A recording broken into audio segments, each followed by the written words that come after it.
Good day po mga bayang karerista. August 28, 2026, Friday at PJCI. Start time at 5:30 PM. Ay yung mga pa-shoutout nyo po sa araw po ng Friday kasi medyo marami po ngayon araw ng Friday yung mga pa-shoutout nyo po. Kaya po nasa dulo po pagkatapos po ng info ko. Start na po tayo, race number 1. Start po ng first pick 6, races 1 to 6, distance 1,200 meters. Sa araw po ng Friday, bali 8 races tayo. Kaya start po ng race number 1, first pick 6 po kagad. Race number 1, ito sa mga nagtitipid at kulang sa puhunan, tingin ko pwedeng solohin to. Numero 3 na to, The Unforgiven. Kaya pag may mga kursunada po kayo dito, pwede nyo idagdag. Si The Unforgiven kasi last run nito, lakas ng kalaban, mga imported sila yung Motosan. Kaya para sa akin, lamang dito to, numero 3 na to, The Unforgiven. Tapos bumaba na ng grupo ngayon na nasa non-placer na, kaya tingin ko lamang na lamang ngayon dito to. Tingin ko pag naghabulan si Campbell sa kasi Golden sa unan. Kasi si The Unforgiven, tingin ko may bilis din naman to. Yun nga lang malalakas lang yung grupo na yun. Kaya hindi kaagad nakakasabay. Pero ngayon, dahil mababa yung grupo ngayon, tingin ko makakasabay kaagad to.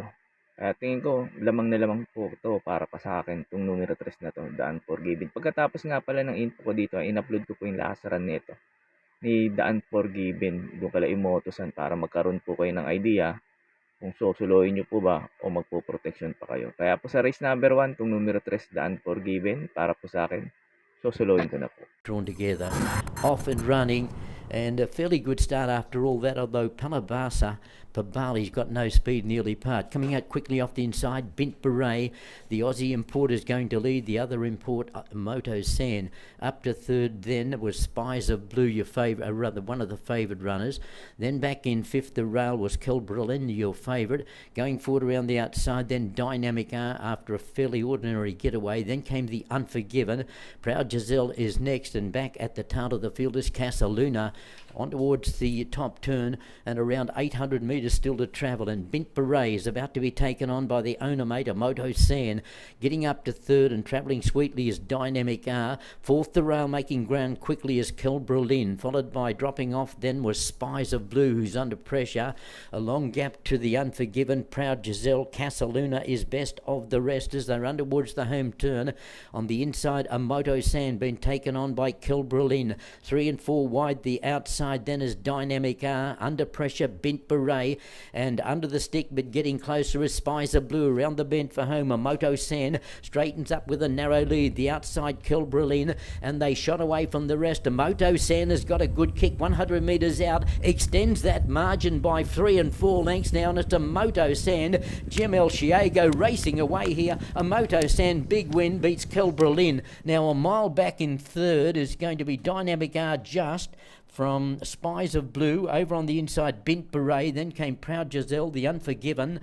A long way back behind them then was Casaluna and Sa race number 2 na po tayo, start po ng winner take all, races 2 to 8, distance 1,200 meters. Pampremera ko dito yung bagong kabayo, numero 5, Pure Hearted. Ito last run nito, nag-barrier to, nanalo to. Tinalo nito yung nanalo ng Wednesday. Si Shaka Maxon, tinalo yung outstanding na si Winehouse. Kaya tingin ko, pag ganun ang tinakbo nito nung katulad ng barrier, kaya tingin ko, malaki chance na ito manalo, numero 5 na to, Pure Hearted. Wag lang magbabago ng takbo niya yun.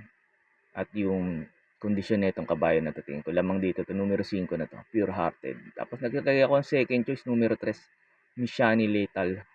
Eto, last run nito, hinabol kaagad nito si Dagitab eh. Kaya hindi ganun kaganda tinakbo.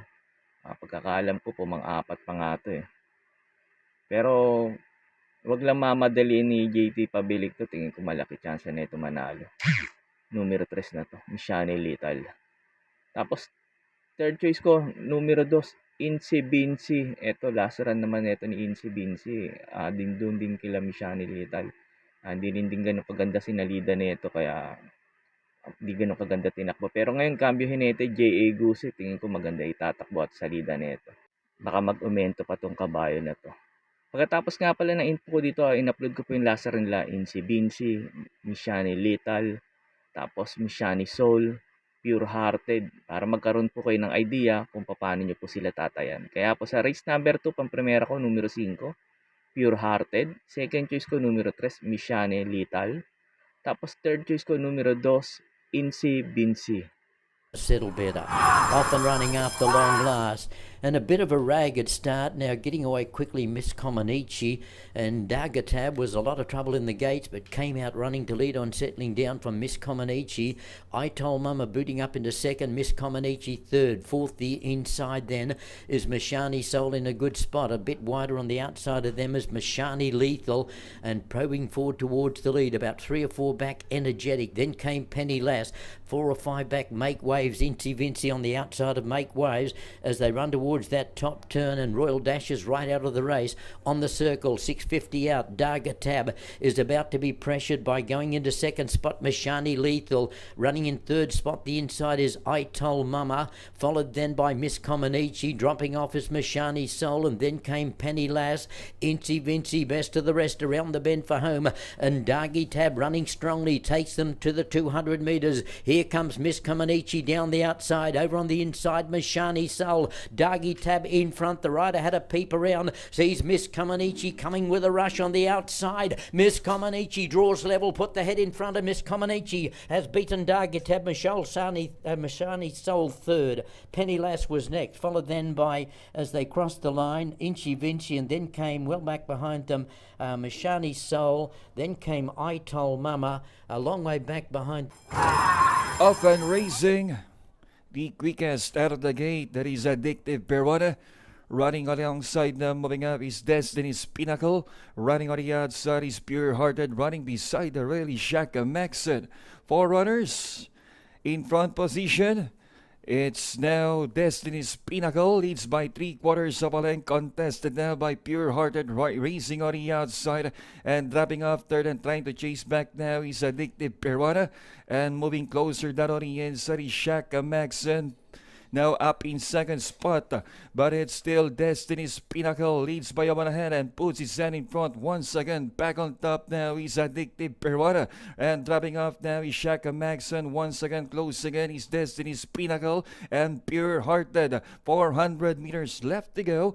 It's 4 runners still in, matching the strides together, and it's now Destiny's Pinnacle is still in front, and once again on the outside is Pure Hearted, running beside the rail. Shaka Maxon, Addictive Peruana, Destiny's Pinnacle. Pure Hearted puts his head in front. It's now Pure Hearted first at the finish over Shaka Maxon, followed by Sa race number 3 na po tayo. Start po ng second pick 6, races 3 to 8.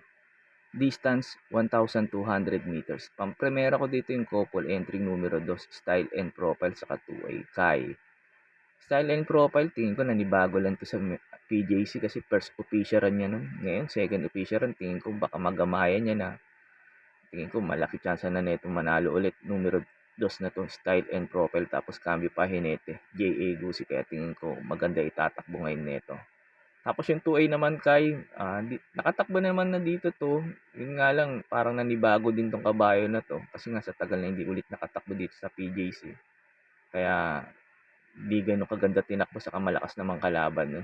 Sila Winfall, saka ang bilis ng aero, no? Kaya hindi nakasabay si Kai. Pero tingin ko, may mga mabibilis naman dito. Tingin ko, medyo kaya niya naman yung aero ng mga mabibilis dito.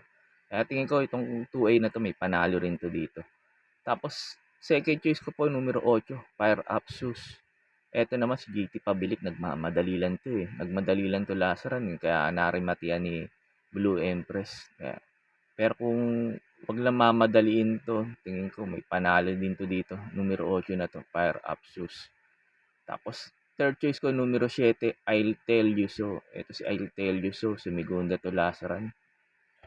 Kay Deep Down, medyo napaagalan din kuha ng bandera ni I'll Tell You So nun. Kaya tingin ko yun din ang factor na kinatalo na ito ni I'll Tell You So. Pero kung wag lang din mamadaliin to, tingin ko may panalo rin to dito. Numero 7 na to, I'll Tell You So. Kaya po sa race number 3, pang-primera ko po, couple entering numero 2, Style and Profile. 2A Kai. Second choice ko, numero 8, Fire Up Shoes. Tapos third choice ko, numero 7, I'll Tell You So. Sa race number 4 na po tayo, start po ng pick 5, races 4 to 8, distance 1,200 meters. Dito po sa race number 4, pag may mga kursunada po kayo, lalo't mga dehado, kayo na po bahala magdagdag kasi itong numero 8 na to, Ruby Bell, ito para po sa akin, patok na patok itong numero 8 na to, Ruby Bell. Hindi niya grupo to. Ewan ko ba't nandito na sa grupo na to. Siguro dahil nga sa tagal na ng pahinga na itong kabayo na to. Pero tingin ko lamang na lamang dito to para po sa akin na tingin ko wala nang paunahin to si Ruby Bell kasi nga napakababa niya sa laban dito. Saka may bilis tong kabayo na to. Pagkatapos nga pala ng info ko dito sa race number 4, in-upload ko po yung barriera nito ni Ruby Bell para magkaroon po kayo ng idea kung susuluhin nyo po ba o magpo-protection pa kayo. Kaya po sa race number 4, itong numero 8 yung Ruby Bell para po sa akin, susuluhin ko na po. Visibility often racing. Ruby Bell and Cats in the Cradle. Sharp start together. It's Ruby Bell leads the field by half a length, contested now by Cats in the Cradle running beside the rail. 1,000 meters out, it's Ruby Bell still ahead against Cats in the Cradle. Cats in the Cradle and Ruby Bell still fighting it out. And as they reach the midway point, Cats in the Cradle puts his head in front, trying to chase back on the outside is Ruby Bell. Around the far turn, it's Cats in the Cradle. Cats in the Cradle has a clear path now by a length and a half. Dropping off in second is Ruby Bell. 400 meters more to run. It's Cats in the Cradle. Chase up 1 second on the outside is Ruby Bell against Cats in the Cradle. They're off the stretch. Cats in the Cradle and Ruby Bell is still matching their strides together in front. 200 meters left to go. It's Ruby Bell back on top against Cats in the Cradle. 100 meters left to go. It's Ruby Bell by half a length over Cats in the Cradle, and Ruby Bell wins by a length and a half over Cats in the Cradle.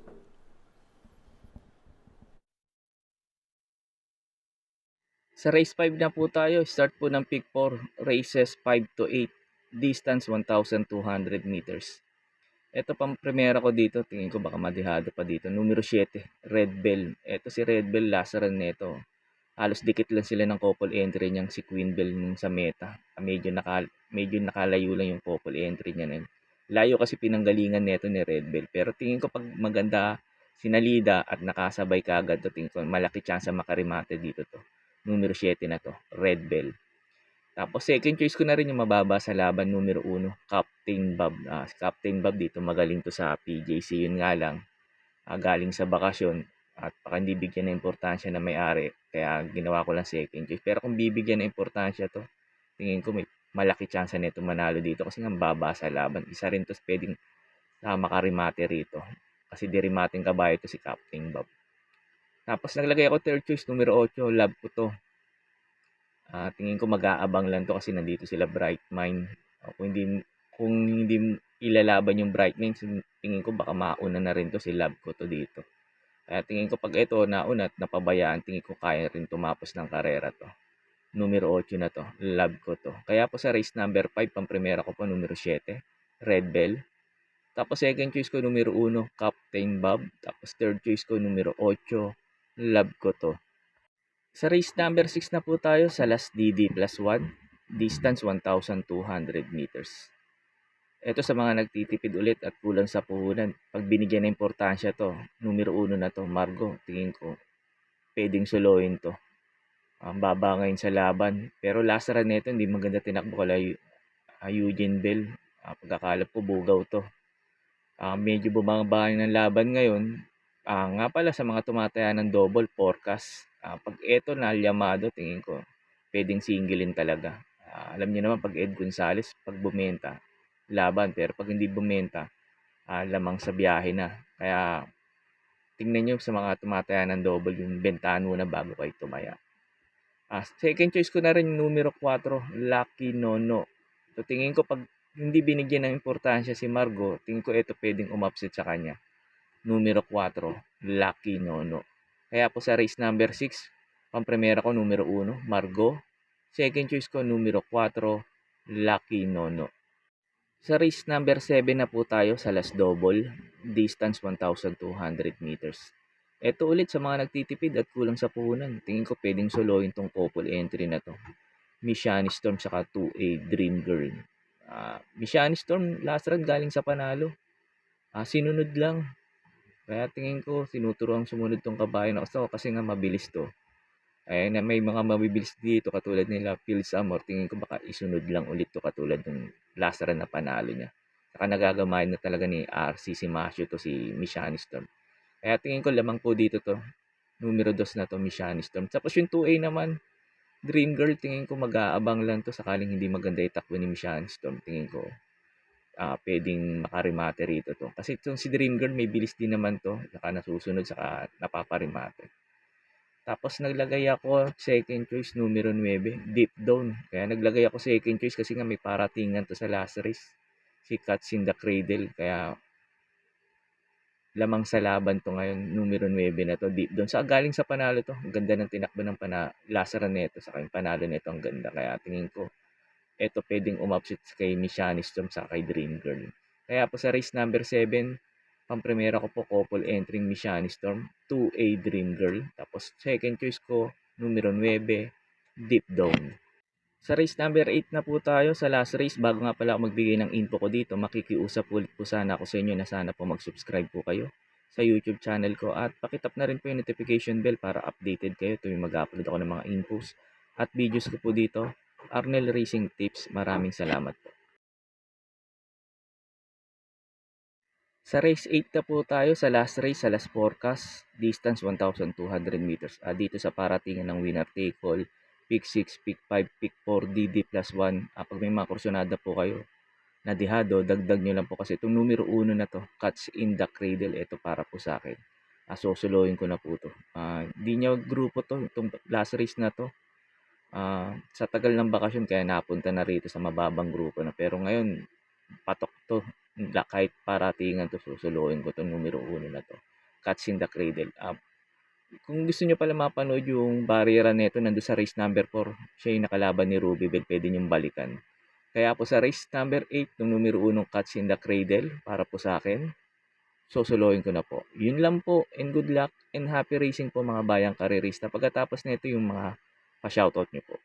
May pa-shoutout po si Ayesa Alce. Pinapa-shoutout niyo yung daddy niyang si Edwin Alce saka si Wilbert Alce. Shoutout po sa inyo, Sir Edwin Alce at Wilbert Alce. At sa din, Sir Madam Ayesa Alce. Shoutout po sa inyong tatlo at maraming salamat po. May pa-shoutout po si Sir Nestor Ambrosio. Pinapa-shoutout niyo yung brother niyang si Jimmy Ambrosio. Sir Jimmy Ambrosio at Nestor Ambrosio, shoutout po sa inyong dalawa at maraming salamat po. May pa-shoutout po si Sir John Dolpraso. Pinapa-shoutout niya si Madam Taylor ng Port Barrel ng Kalayaan Avenue, OTB Panalo. Shoutout po sa inyo, Madam Taylor ng Port Barrel ng Kalayaan Avenue, OTB Panalo. At sa din, Sir John Dolpraso, shoutout din sa iyo at maraming salamat po. Shoutout po sa inyo, Sir Rodilio Tabernilla. Sir Rodilio Tabernilla, shoutout po sa iyo at maraming salamat po. May pa-shoutout po si Marivic Buwan. Pinapa-shoutout niya si Ron from Tondo at yung mga tropa niya sa OTB ni Don Ramon. Shoutout po sa inyo, Ron from Tondo at si Don Ramon ng OTB, yung tropa ni Madam Marivic Buwan. At sa din Marivic Buwan, shoutout din po sa iyo at maraming salamat po. May pa-shoutout po si Sir Sky. Pinapa-shoutout niya si Jerby, si Norby at si Master Kuya Jesse. Shoutout po sa inyo mga sir at sa din Sir Sky, shoutout din sa iyo at maraming salamat po. May pa-shoutout po si Sir Manuel Tandes. Pinapa-shoutout niya lagi yung pinsan niya si Boyet Flores at yung kumpara niyang si Roby Santos ng Galas QC. Shoutout po sa inyo Sir Boyet Flores, Sir Roby Santos at Sir Manuel Tandes. Shoutout po sa inyong tatlo at maraming salamat po. May pa-shoutout po si Sir Antonio Carlos. Pinapa-shoutout niya yung dalawang kumpare niyang si Allen at si Nelson. Sir Allen at Nelson at Sir Antonio Carlos, shoutout po sa inyong tatlo at maraming salamat po. May pa-shoutout po si Sir Ramon Carpio. Pinapa-shoutout niya lagi yung kumpare niyang si Tirso Espiel. Sir Tirso Espiel at Sir Ramon Carpio, shoutout po sa inyong dalawa at maraming salamat po.